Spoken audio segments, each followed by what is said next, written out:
யாருக்கா பிடிக்காதவங்கள்ட்ட சண்டை போடும்போது பயங்கர கோபத்தில் அடா இன்னும் என் முகத்தில் முடிக்காது, என் முகத்தில் முடிச்சா நீ செத்துருவ, நீ சாக அடிச்சிருவான் உன்னை அவனு சொல்லிட்டு ரொம்ப ஆக்ரோஷமாக நம்ம சொல்லுவோம்.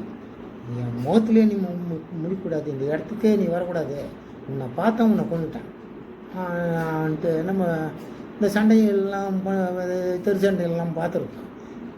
நம்ம சினிமாவில் எல்லாம் சூப்பராக வில்லன் கதாநாயகன் இந்த டைலாக்கை தான் சொல்லி சண்டை போட்டு போகணும். அந்த மாதிரி ஒருத்தன்ட்ட சொல்கிறான், என் முகத்தில் நீ முழிக்கக்கூடாது, உன்னை நான் பார்த்தேன், இந்த இடத்துல உன்னை நான் பார்த்தேன், உன்னை நான் கொண்டுட்டேன், ஓடிப்போ, என் முகத்துலேயே முழிக்கக்கூடாது, நீ ஓடி போவான்றான். யாரை பார்த்து சொல்கிறேன்?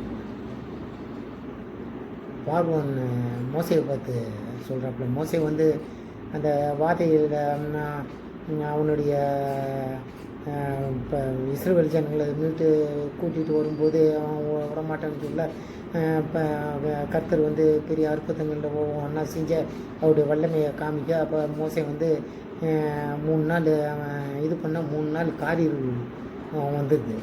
அதை பார்க்குறான். பார்த்துட்டு பார்வன் ரொம்ப கட்டுப்பாயிடுறான். கட்டுப்பாயி மோசையை நான் பார்த்தேன், கொன்னே விடுவேன், ஓடிப்போ, என் முகத்தில் இந்த இடத்துல நீ உன்னை நான் பார்க்கக்கூடாதுன்னு நான் சொல்கிறேன்.